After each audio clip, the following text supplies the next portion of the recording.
Hi guys. आज का topic है द मिरेकल मॉर्निंग। इसका वीडियो पार्ट 1 में हम बात कर चुके हैं, साइलेंस और अफर्मेशन। इसका जो है डिस्क्रिप्शन बॉक्स में इसका लिंक दिया गया है, आप जाकर उसे देख सकते हैं अगर आप ये वीडियो नहीं देखे हैं पार्ट 1 तो। चलिए आज टॉपिक जो है द मिरेकल मॉर्निंग का थर्ड टॉपिक हम बात करने जा रहे हैं। तीसरा टॉपिक आता है विजुलाइजेशन।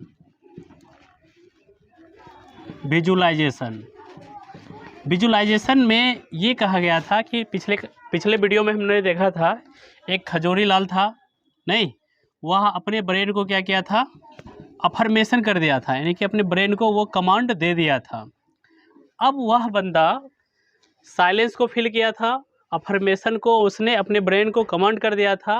अब विजुलाइजेशन में वो देखेगा कि उसने जो कमांड किया, ठीक है, ब्रेन में, उस पर एक्शन लेने की बात है। क्या करना है? एक्शन लेने की बात है कि आखिर जो हम अपने ब्रेन को कमांड दिए हैं कि वह अचीव कैसे होगा। मैं आपको एक एग्जांपल से बताता हूँ, एक एग्जांपल देके बताता हूँ। जैसे एग्जांपल से आपको समझाता हूँ विजुलाइजेशन। जैसे किसान है, सपोज करते हैं ये अपना खेत, इनका खेत है, क्या है? खेत है, ओके। अगर ये किसान महोदय इस खेत में जो बीज डालेंगे, जिस चीज़ का, फसल किस चीज़ का होगा।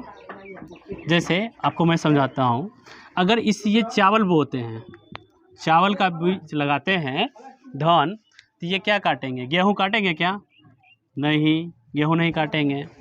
अगर आम का पेड़ है, क्या आम के पेड़ पे लीची फरेगा क्या? नहीं।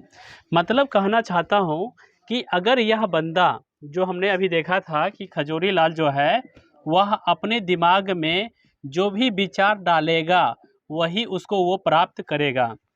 अगर अपने दिमाग में नेगेटिव बात अगर हम डालते हैं तो ऑटोमेटिक है कि मेरा ब्रेन जो है वह नेगेटिव ही प्राप्त करेगा, और नेगेटिव सोचेगा तो नेगेटिव ही हमें रिजल्ट मिलेगा। अगर हम अपने दिमाग में पॉजिटिव पॉजिटिव पॉजिटिव पॉजिटिव डालते हैं तो ऑटोमेटिक है कि इसके लाइफ के लिए ये पॉजिटिव होगा। कहना मैं ये चाह रहा हूँ कि हमने जो अफर्मेशन दिया तो हमें डिपेंड करता है कि अफर्मेशन हम अपने ब्रेन को कैसे दिए, पॉजिटिव वाला डाले या नेगेटिव वाला डाले। और जो हम अफर्मेशन में डालेंगे वही चीज़ हम अपने, हो सकता है, सपनों में भी देखेंगे, उस चीज़ को फील करेंगे, विजुलाइज करेंगे। और मैंने पिछली वीडियो में कहा था कि जो आप अफर्मेशन देते हैं उससे ही आपका हो सकता है कि भविष्य भी तय होगा, क्योंकि आप जो सोचेंगे, आप जो हैं, अपनी सोच के वजह से हैं। चलिए इस टॉपिक को यहीं एंड करते हैं। अब हम इसकी नेक्स्ट टॉपिक आपको बताने जा रहा हूँ। देखिए तीसरा टॉपिक है वो है एक्सरसाइज। अब हमें क्या है, फिट रहने के लिए हमें एक्सरसाइज करनी चाहिए।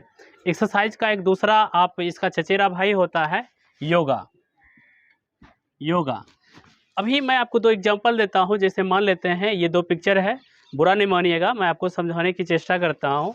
इस पिक्चर को कहते हैं मोदी, इनका नाम दे देते हैं मोदी, और ये पुतिन, ठीक है। पुतिन जी और मोदी जी में देखा गया कि आखिर ये दो बंदा इतने एज का होने के बावजूद भी इतना फिट कैसे है। मोदी जी का जन्म 17 सितंबर 1950 ईस्वी को हुआ है और पुतिन जी का जन्म 7 अक्टूबर 1952 ईस्वी को हुआ है। ये पुतिन, ये जो है, आपको पता है पुतिन जी जो है वो रूस के राष्ट्रपति हैं और मोदी जी अभी इंडिया के प्राइम मिनिस्टर हैं। अब इसमें दोनों में देखा गया कि आखिर यह बंदा 71 साल का है और यह बंदा 69 साल का है। दोनों बंदा में देखा गया है कि अपने अपने देश को एक अच्छी ऊंचाई पर ले जाने का दोनों का काम है। तो देखा गया कि आखिर ये दोनों बंदा इतना देर काम करता है और इतना फिट रहता है, इसका राज क्या है।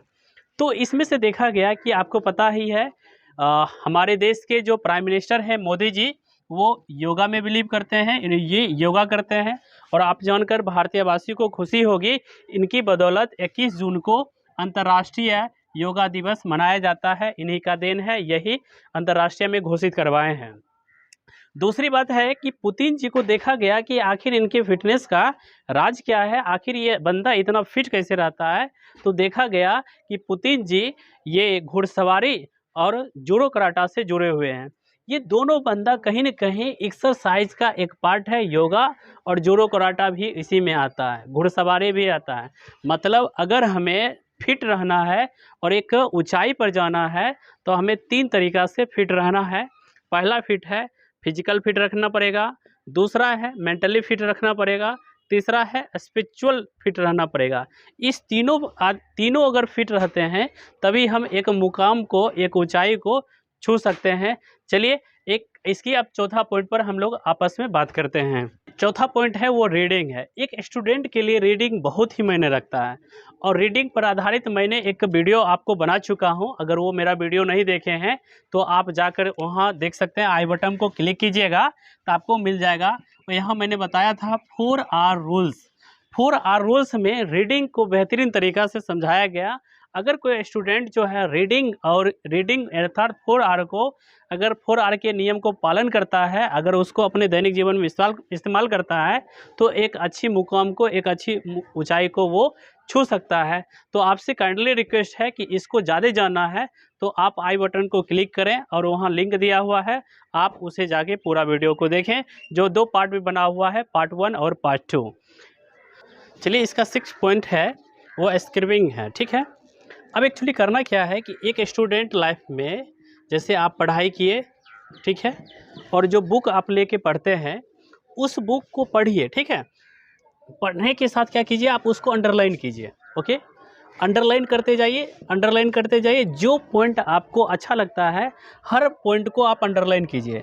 जैसे ही आप उस टॉपिक को, जैसे किसी टॉपिक को आप पढ़ रहे हैं, जैसे गुरुत्वाकर्षण पढ़ रहे हैं या चुंबक पढ़ रहे हैं या विद्युत पढ़ रहे हैं या ऑक्सीडेशन रिडक्शन पढ़ रहे हैं या रिडॉक्स रिएक्शन पढ़ रहे हैं, जो भी आप टॉपिक को पढ़ते हैं उस टॉपिक को पढ़ने के बाद फाइनली क्या कीजिए, आप उसका नोट बनाइए, ठीक है।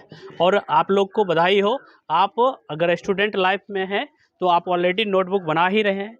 ये नोटबुक बनाने के आपके बहुत फ़ायदे हैं। एक्चुअली जब एग्ज़ाम होता है तो एग्ज़ाम के करीब में आप अपनी पूरी बुक को एक दिन में रिवीजन नहीं कर सकते हैं, बट आपका अगर नोटबुक बना हुआ है तो आप जैसे ही इस नोटबुक को उल्टाएंगे, इसका पन्ना उल्टाएंगे ना, तो जानते हैं आपको फ़ायदा क्या है। जैसे ही आप क्वेश्चन को देखेंगे तो ऑटोमेटिक है कि वो सारा का सारा जो उसका आंसर शीट है वो आपके जहन में, दिमाग में आ जाएगा, ठीक है।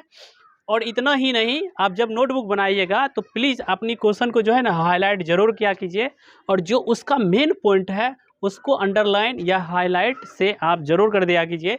इससे क्या होगा कि जब आप उस क्वेश्चन को पढ़िएगा तो ये हाईलाइट आपको दिखाएगा कि मैं इसमें बहुमूल्य हूँ और ये पॉइंट आपके दिमाग में रहेगा। अगर आपके पास अगर पॉइंट है तो उस चीज़ को आप एक्सप्लेन करके अच्छी तरीक़ा से उसका जवाब दे सकते हैं। तो ये बात रही 6 पॉइंट को। चलिए मैं आपको 6 पॉइंट को एक बार रिकॉल कर देता हूँ, एक बार रिवीजन करवा देता हूँ। द मिरेकल मॉर्निंग में आपने देखा क्या 6 पॉइंट क्या है। एक साइलेंस है, दूसरा अफर्मेशन है, विजुअलाइजेशन है और एक्सरसाइज है, रीडिंग है, स्क्रिपिंग है।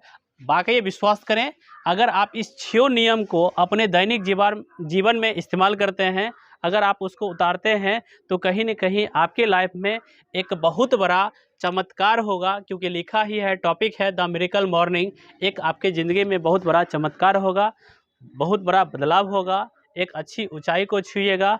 चलिए, अगर आप लोगों को ये वीडियो अच्छा लगा हो, पसंद आया हो, तो जिस तरीक़ा से आप इसका फ़ायदा अपने दैनिक जीवन में ले रहे हैं और लीजिएगा, तो आप अपने शुभचिंतक, जो आपके शुभचिंतक हैं, उनके पास ज़रूर भेजिए ताकि उनको भी इस वीडियो से देखने से फ़ायदा होगा। चलिए हम लोग फिर मिलेंगे नेक्स्ट वीडियो में। जय हिंद।